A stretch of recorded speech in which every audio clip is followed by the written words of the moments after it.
a person said to me was 3 words. Tina, that was yesterday, and that brought me back. Absolutely. You know, but yesterday is important, but to me at that moment, I needed to be slapped into, that was yesterday. Yeah. You're here now. You have a new At the day moment, today. a new day. You know? And it brought me right back. And it all goes back to what we choose to focus on. And we have thoughts that come, and he talks about this all the time, the thoughts that just pop into our heads. We can choose to focus on those. Exactly.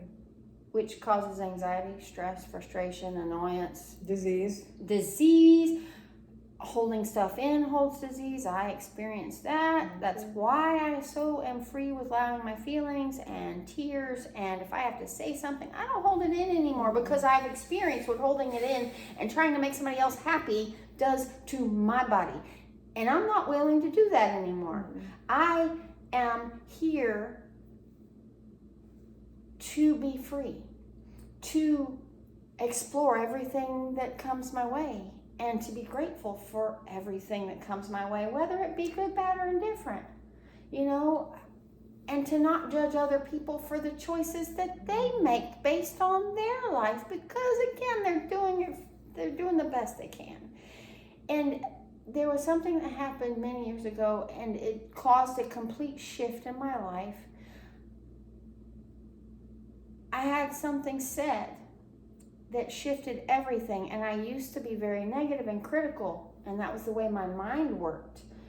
And I started to because that one sentence somebody said, I started to consciously shift my thinking to focus on the good in people instead of what I was programmed to, find the negative, you know, find something I don't like and speak it. Or even, you know, because I was never mean, so I wouldn't say it to anybody, but I'd be like, her hair, I don't like that, you know. But instead, because of that comment somebody made, I took it to learn from and grow from, and I instead started shifting my thoughts intentionally, because everything we do has to be intentional, or else we'll run on autopilot and live our life miserable human beings, and that's no life. Be controlled.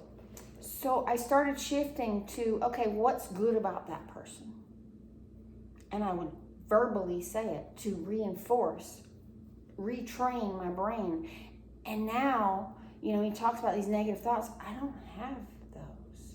They come very few and far between, but I arrest them with a statement that I say. I am whole, perfect, strong, powerful, lovely, harmonious, and happy.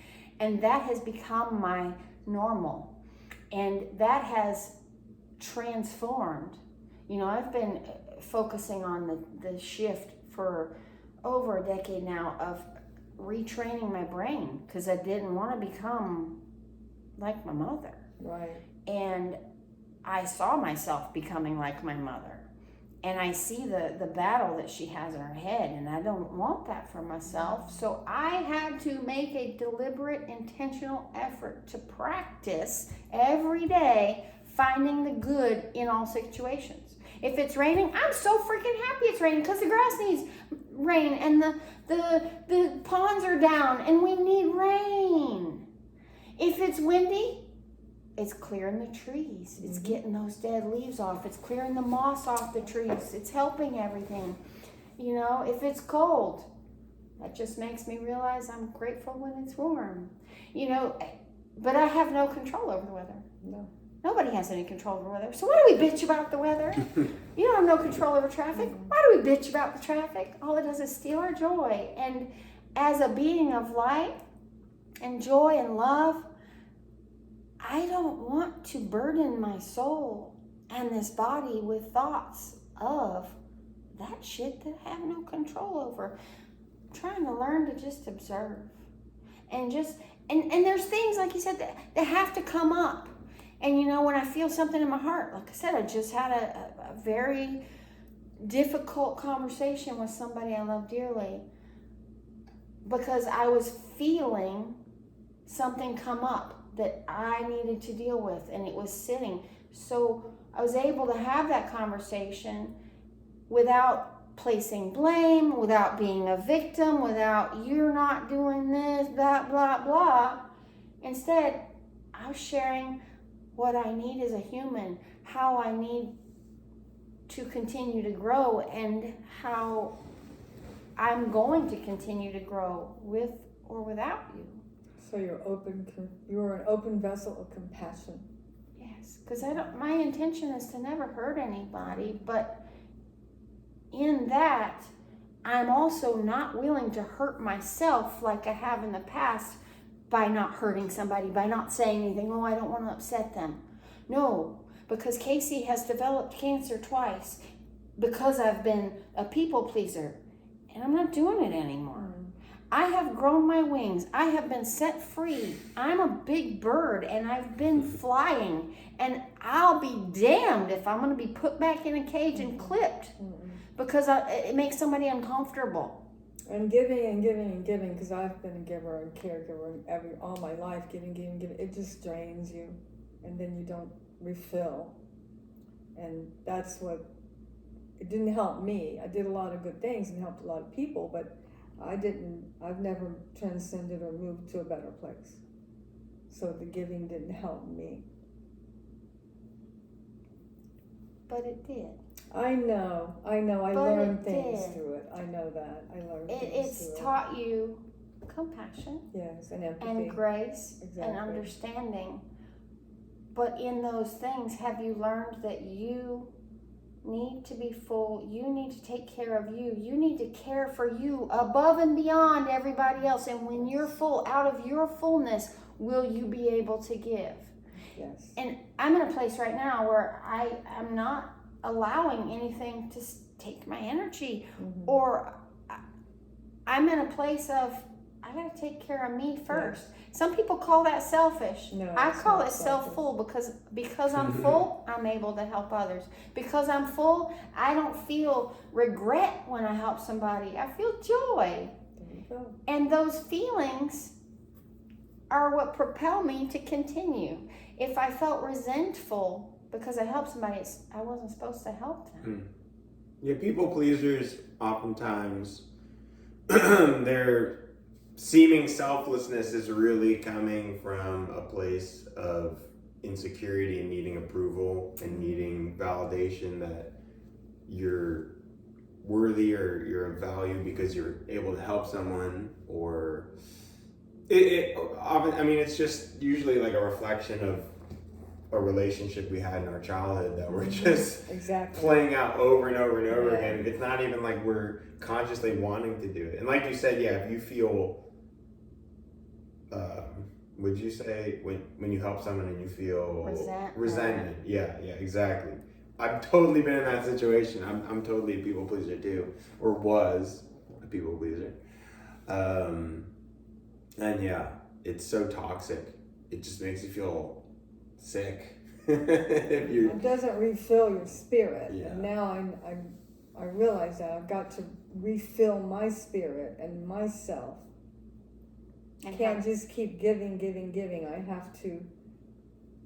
It's like you said. It's not selfishness, but I guess I always have thought if I do the right things and take care of people, I'll instantly be refilled, and that isn't the way it works. You have to take care of yourself first, and then flow into others.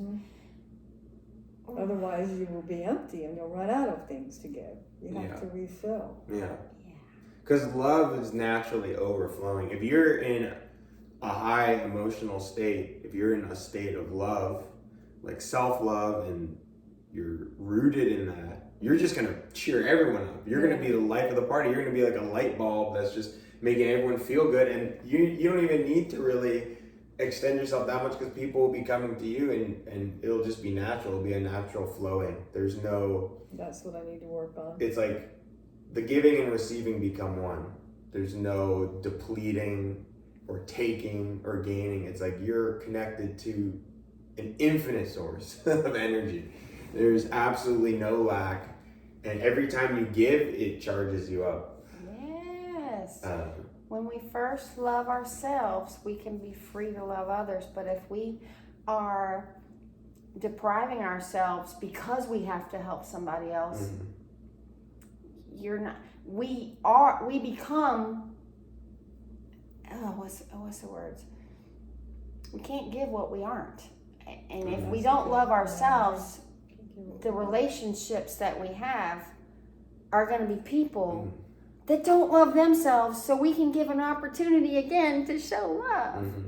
But we need to show ourselves love first. And when we do that, we get people in our lives that will show us love. We get what we put out there. So, we can't just continue to put out all this stuff and then not take care of ourselves. That is so counterintuitive. It's so painful. And I used to be that person. I used to be that person that did everything for everybody else, but I was so freaking tired. And I've also learned to listen to my gut. If it's not a fuck yes, it's a fuck no. There you go. And some people don't like that I use that word, and guess what? It's just an expressive word for me. It doesn't mean, it's just, there's words that just hits the nail on the head. It's not to be offensive to anybody, and I honestly don't care if I offend anybody because I've grown past that, because that's a people pleaser mentality. I can't say that, I might offend somebody. And there's so many things that I share now on social media that I would have never shared because I didn't want to offend anybody. And now I'm like, this is my truth, this is who I am, this is who I'm becoming, and thank you. In that discussion I had yesterday, it's like, he said, you've changed so much in the last year and a half. And I was like, thank you. Because if I don't change, then I'm going to remain the same. And I can't become who I'm supposed to be, who I'm called to be, if I stay the same. So thank you for acknowledging that I've changed. And I am grateful for all of that change, because it's making me into the person I need to be to do the next thing, and the next thing, and the next thing. If I never change, I never grow, and I never let go of this stuff. If I practice the art of burying shit down for fear of hurting somebody, or for fear of upsetting somebody, or for fear of disappointing someone, I've done myself a disservice. What have you held in that? Everything. Ditto, 100%. Everything, and I had a horrible childhood, and I always just felt that if I just led a life of giving and purity and helping, that it would cleanse and remove all that pain. And how'd that work out for you? It didn't work. It just, made it worse. Because the garbage is still in there. I never released it. You still got rapids flowing instead of a nice stream. Yeah, and that's what I've learned today, that I have to get that stuff out. It has to be released, and I have to learn how to change my attitude towards things. I've learned so much I can't even talk about all of that. Just those words. It's just the profoundness and the deepness, but the simplification of it all, the way, It really is it's simple. Relax and release it. And I learned from your mother, even though I've never met your mother. Now I have learned, if someone's in front of me on 41, and 41 is treacherous because I live in Morriston, and stop and start, because it's very touristy. There are people coming to go out in the springs. And I never had found myself until now being behind people and getting kind of edgy. So your mom taught me to change that mindset. It really is a mindset. Just start to find things. It's like, I'm good. God bless them. My pastor taught me this years ago too. She says, I don't get upset in traffic. Instead, I'm like, God bless you and teach you how to drive. Yeah. Instead of stealing my joy, I send blessings to somebody. Instead of getting pissed off, which hurts me, because anger, every time we allow ourselves to get angry, that is 6 hours our immune system is not working. Absolutely. Yeah. Same thing with sugar. Every time we consume sugar, not fruit, not raw honey, I'm talking about processed sugar, our body's immune system stops functioning for 6 hours. And they're putting it in everything. Yeah, you can't go anywhere and buy anything. Yeah. Corn syrup is in freaking everything. Yeah, I'm good. Like, no, thank you. No. No, thank you. I get sick if I eat out because I cook and grow most of my food. Oh, awesome. And every time I eat out, I get sick now. You know, I get physically sick because my body's not used to the chemicals and the additives. Mm-hmm. I even get a little depressed sometimes, you know, and I know that's what it's from, but do I still do it? Yes. Every once in a while I'll do that. Mm-hmm. Yeah, our bodies, we got to take good care of what we put in.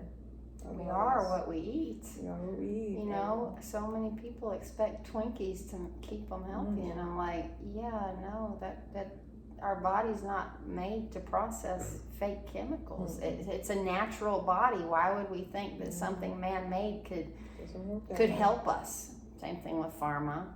Something man-made is not going to help us. It really doesn't. It masks symptoms. That's all. I made some appointments today because one of my friends said you need to get on some antidepressants, and I had done that many times in my life, and it really didn't release anything. It just made me kind of numb, and on a level, it made me level to where other people could deal with me better, but it did not help me. It didn't release or take care of anything. They usually stop working after Absolutely a certain amount of time because you can't really repress energy, like you said. It's like whatever you oppress gains strength. And to what you were saying before, like he said, there's multiple techniques. One is reframing, positive thinking. So if you're in a situation where you can catch yourself, become aware that you're just thinking these angry thoughts in traffic, you replace them with positive thoughts. And then I'm sorry, I didn't turn it that's on. okay. There might be times where you do have to feel anger or sadness, and the important thing is to be able to feel it consciously, not directing it at someone, not being not from judgment. Yeah, not from judgment. Like do it in almost like a therapeutic way where it's like I am consciously allowing anger to come up.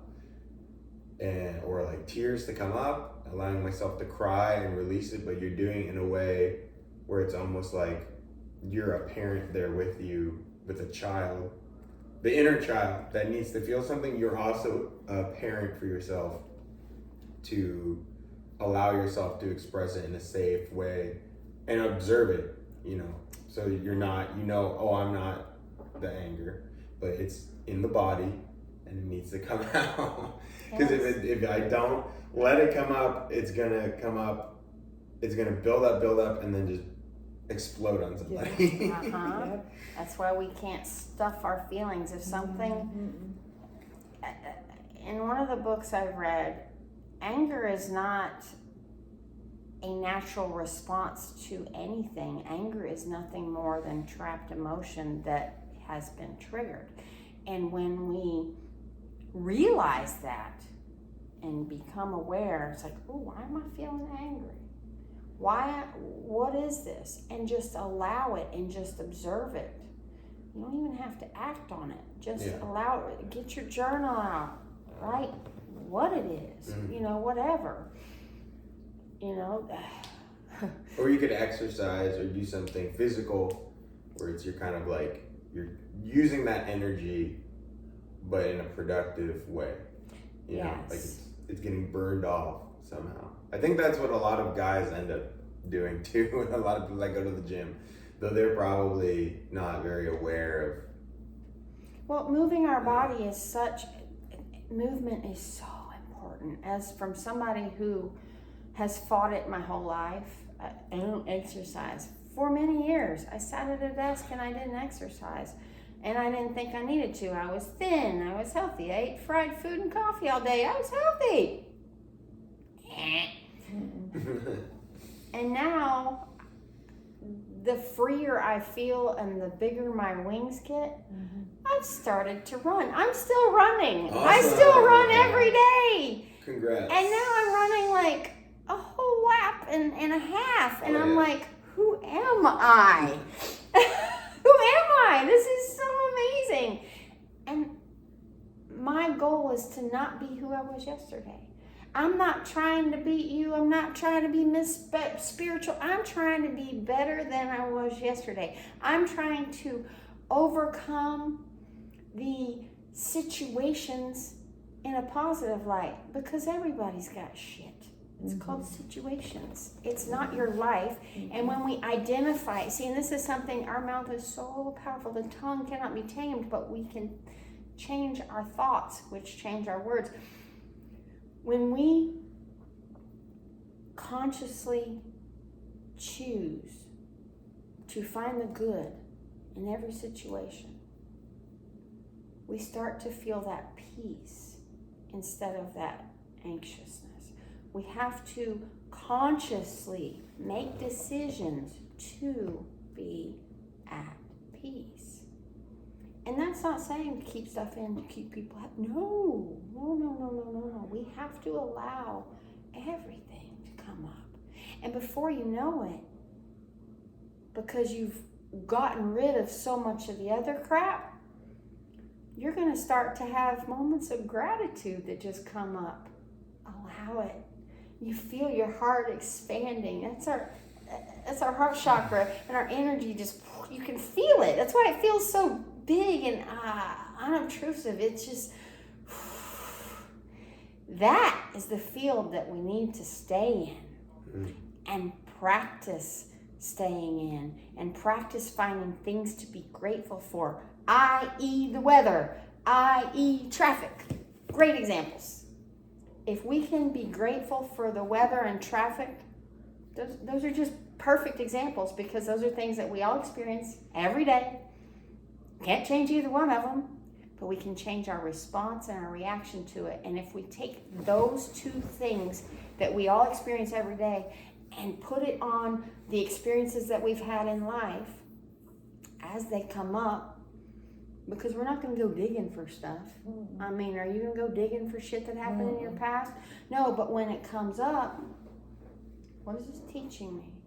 How can I just let it come out? And we were taught to repress all that, all that bad stuff. Yeah. Be strong. You have to be strong for your kids. You can't cry. You're a man. Yeah. Oh, that pisses me off. That whole... You can't cry, you can't be whatever because you have to be a strong man. That's fucked up. Brene Brown taught me that. Yeah. If anybody's not read Brene Brown, you need to pick up her book. She teaches on vulnerability and shame and guilt and the way that it has transformed. What's her name? Brene, B-R-E-N-A-E, Brown. She's got tons of books on shame and vulnerability, and she does her own Audible readings. I love listening to the authors read. Her books really transformed the way I thought, and she gave me the okay to be who I am, because I've always been vulnerable. I've always shared my feelings. I've been a crier since I can remember. They called me crybaby my whole life in school. I don't care. Because you know what? I know now, then that's a good thing. Because I allow stuff to come up. Yeah. I don't worry if Tom, Dick, Harry, or Jane is going to think that I'm weak because I'm crying in public, on stage. I'll probably cry Sunday when I speak. I don't know. That's okay. It's okay. Because I'm being authentic to who I am, and I'm going to allow everything to be what it is. And I'm not going to try to, I don't even know what it's like to stuff anymore, because I quit doing it. And it feels so much better because I'm not stuffing and piling stuff on top of stuff and stuff. I'm actually allowing everything to just come up as it hits me. I'm like, okay, that's what we're doing right now. Okay, I'm good. Is it fun all the time? No. But I know that everything's perfect. And yesterday, this came to my mind. Yesterday, I have tons of journals that I've written in. And some I'll start writing in, then I'll put it on the shelf and leave it and go to a new journal. And I had this journal that I've been writing in for a couple of years now. And when I started it, I said, when I finish this journal, my life's going to be different. I finished that journal yesterday, And I went to go, and I'm like, crap, I'm out. And I went digging for another journal that I had started writing in back during the end of my marriage. And I went and I was like, wow, it was actually a list of pros and cons for that relationship. And what was I looking for my journal to do right for I was looking for paper to write a list of pros and cons. And not only was it just something I flipped to, that page was folded over. Wow. And it was the first journal I picked off the shelf.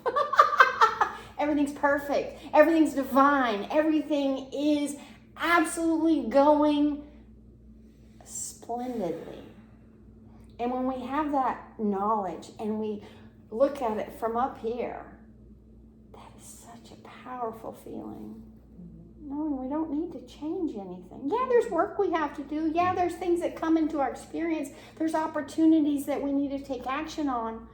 But we're not here to stress, frustrate, be miserable, and to hold stuff. We're just observing this thing called life. Because when this is over, we get another one. Because we're all on a journey. Yeah. We're all on a journey. This never ends. We just grow. Well, that's when I had looked for things to write about. Where was that? Something about... Oh, when I looked in the computer and was trying to find things about his book, and this really hit me. Be grateful for death because it gives life meaning, and live free. Teaches us how to live. Mm. And I have always feared death. Oh. You know, I mean, everyone does, but that opened it up like that. If you acknowledge it, and you know you're going to come back because you just know. You just know. I know. I'm an infinite being. Yeah. I am the spirit that is. Yeah, it's just you're the spirit that but is. You're the spirit that is. Taught to fear death, and it's an end. You. Yeah, death is not an end.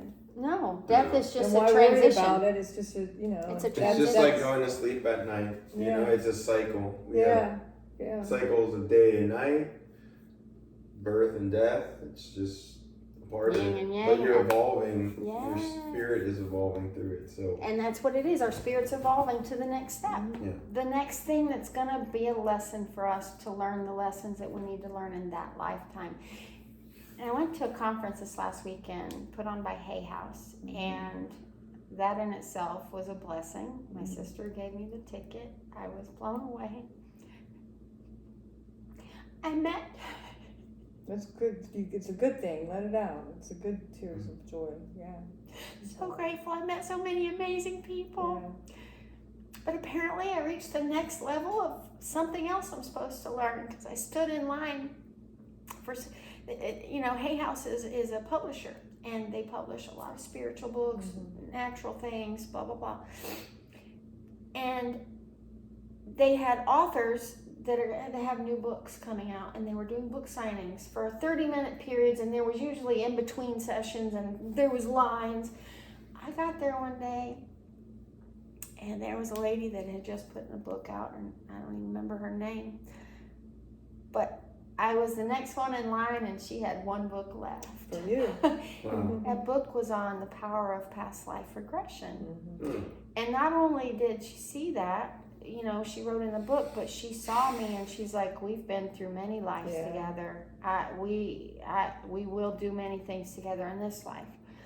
Well, fast forward, that was, there was no line. A, I didn't have to wait for that. B, was the last book. C, she had a word for me. And I got there an hour early. But then in the next session, I met a woman. And it was because she was looking for a place to sit. Well, guess what she does? Past life regression therapy.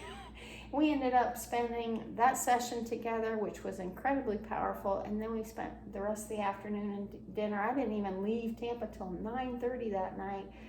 We had the most amazing discussions, and things happened. And she gave me a book called Miracles Happen, written by Brian Weiss. And she was trained by Brian Weiss, who does past life regressions. I've seen him speak in Tampa. He's from Tampa, right? Is that Yes. Brian Weiss? And I actually went to him. Yes. Well, Psychiatrist Brian Weiss. Yes, but he has, transcended. Transcended. Oh, his But book. when I saw him and I saw him speak, I saw him as what he looked like in another life. I saw his robes on him. Oh, you see things like that. I love that. I don't see that. But. And yeah. I'm gonna write his name down. Brian Weiss. Yeah. But this book is called Miracles Happen. What a soft spirit and a soft vessel he is.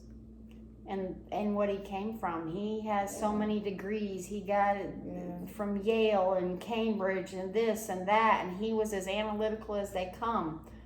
And he had a lot of people say bad things about him. He had to work through all that, like, oh, past life, that's just a money market, blah blah blah blah blah. But he had this one patient, and she transformed his entire life. Her name was Catherine.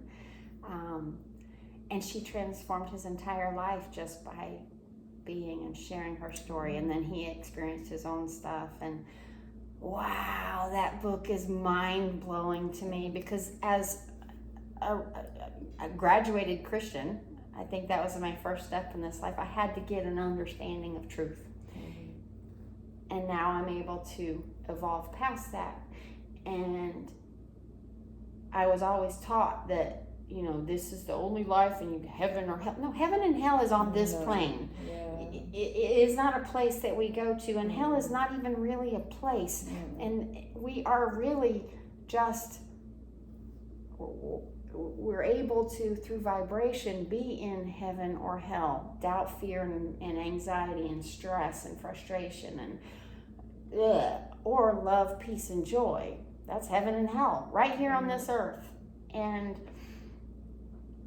to be able to be opened up to that truth from the old paradigm that I was believing, and now from being, I'm going to spend eternity in hell, it's bullshit, because there is no hell, A, and B, I'm eternal. I am the spirit that I am. And so many Christians, which I was taught to be, believe that, and they think that anything other than that is wrong, and that's their belief for now.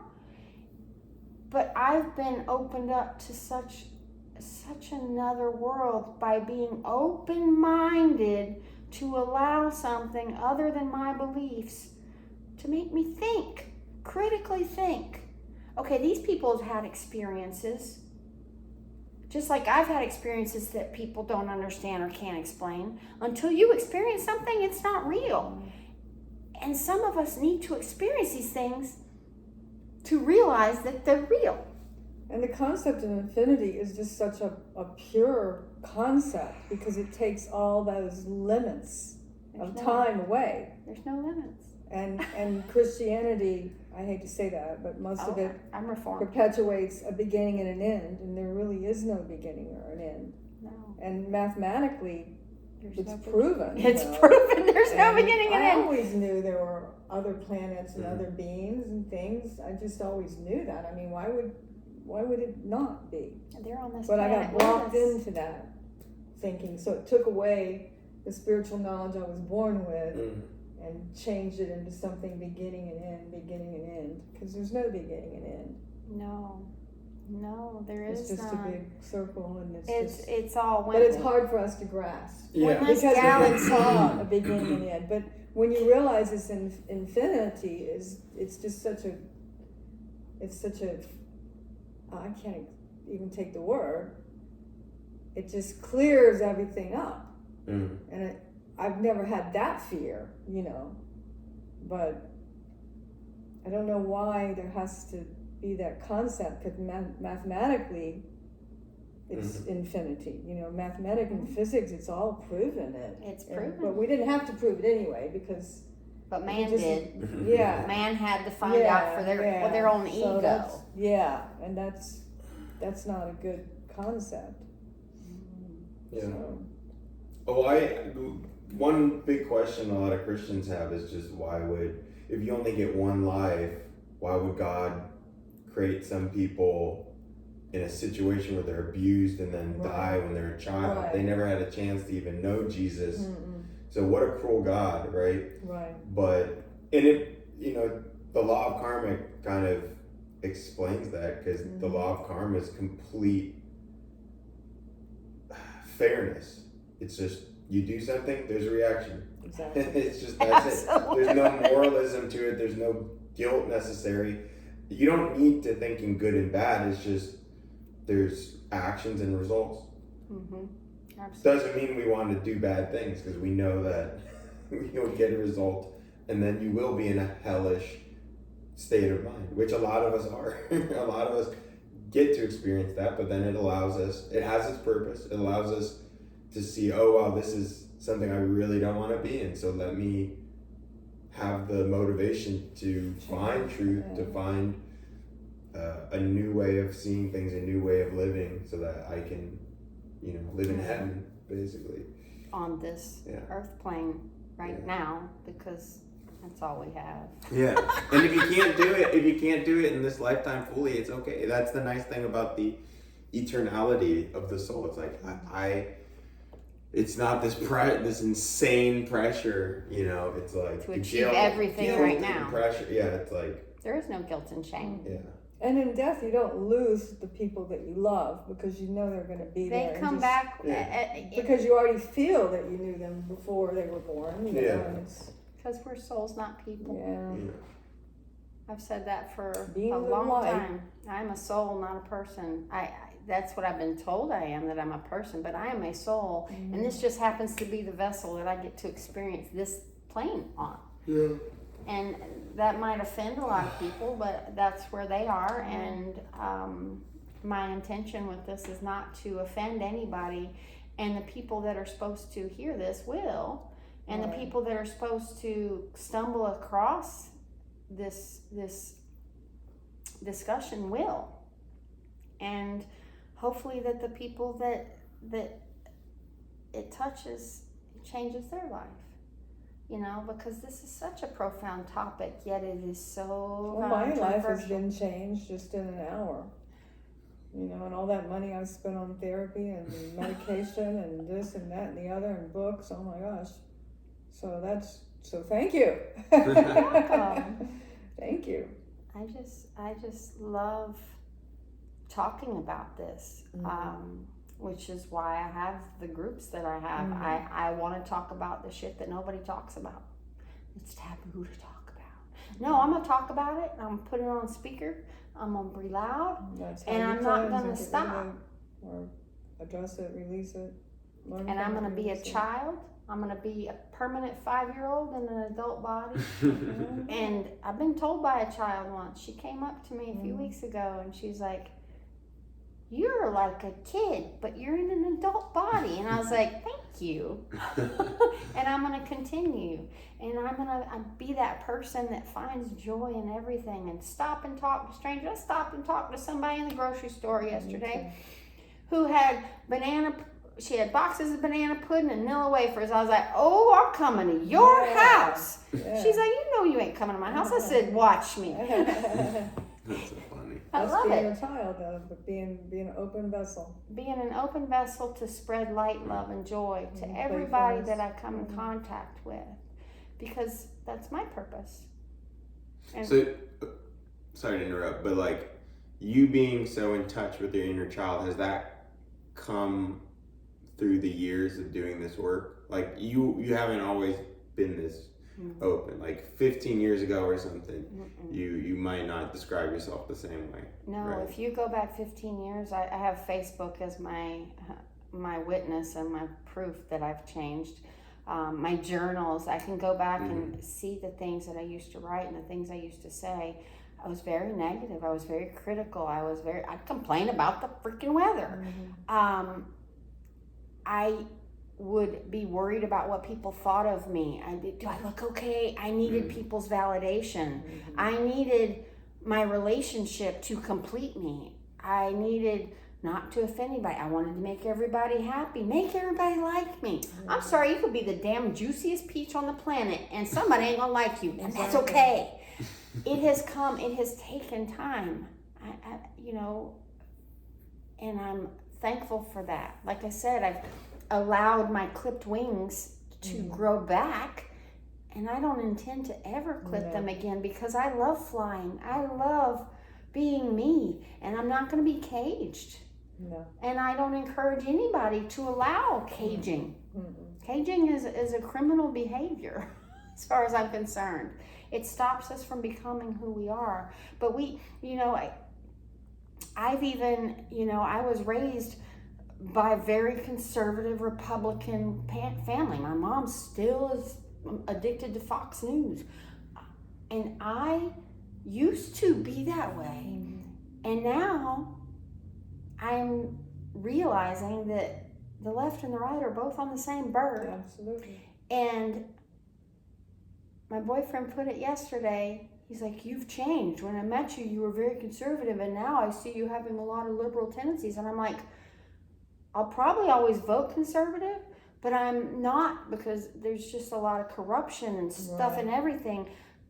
But I am not vocal about it anymore. I'm not giving left or right my energy. I realize that all this has to happen, just like the weather, to get to the place of being evolved beings, because we're not right now. We're very primitive. And I don't want to give that like and dislike. Yeah, it's a total trap. The left, right, you have to pick a side thing. No, it doesn't allow us to evolve and be beyond that. And they confine us to, you can find two bad choices. and you're being taught that it's bad. It's bad to be over here. It's bad to be over here. And you have to hate each other. Basically, yeah. And black and white people. Society. We're all people. We all have the same. We have different levels of melanin. I am no more white than this damn sheet of fabric. Am I white? No. I'm a shade of brown. Yeah. We're all shades of brown, because you know what? We all have melanin in our skin. Some have more melanin. Doesn't make them any different. There's so many different races of people that are all people. We all have that soul. We all have a heart. We all have organs. We all have feet and toes, unless you don't. But we all are the same. Yet we're being pitted against each other, because that is what the world feeds on. And what does the Bible say? Don't be of this world. Don't. We're not to be worldly. We are to explore the world. We're to love the world. But we're not to be of the world.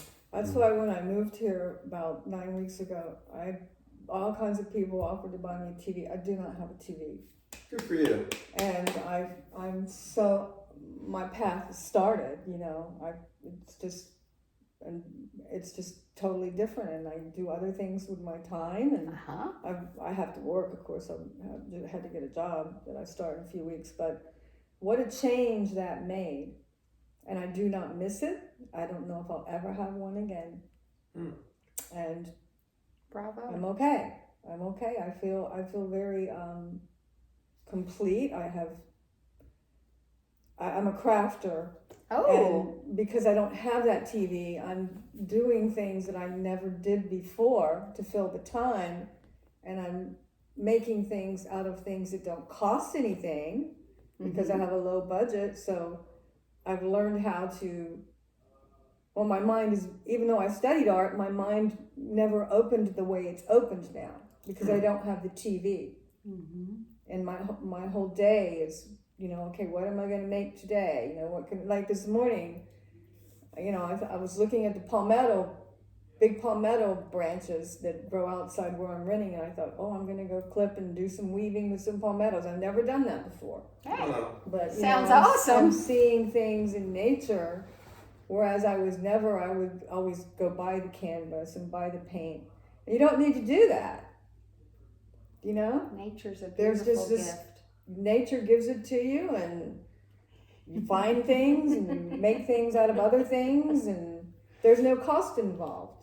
Absolutely. So that's freed me up as far as my art, because now instead of buying things and have someone else kind of tell me what I need to do, because it's canvas and it has to be purchased, I don't need to buy anything anymore. That's wonderful. Yeah, it's wonderful. And then opening up this, you know, to get rid of, work on those down times when I maybe want to create something, work on the release and acknowledge all that crap and try to get rid of it. Yes. So thank you. You're so Thank you. Thank you for Thank you for coming. coming. I enjoyed it. You know, it's I been me and Justin and Alan, but Alan's Yeah. not here. Alan's an amazing human too. Okay, I'll have He's to really leave. nice guy. Now I don't know if I'll be able to make this again because I'm starting a job, and I don't know. I'm going to be working part-time, and I'm hopeful because what I'm going to do the first couple of weeks of the job is work 8 to 4 because it's in a kitchen, in the back of a kitchen, and see the whole day. That way I can choose what hours I want to take. I want to see the whole surface of the thing first, you know, but I will be back. Okay. Yeah. Well, we're thankful for you in the meantime. But I probably need to get out of here now. Okay. All right. Yeah, I certainly appreciate everything. Thank And, you.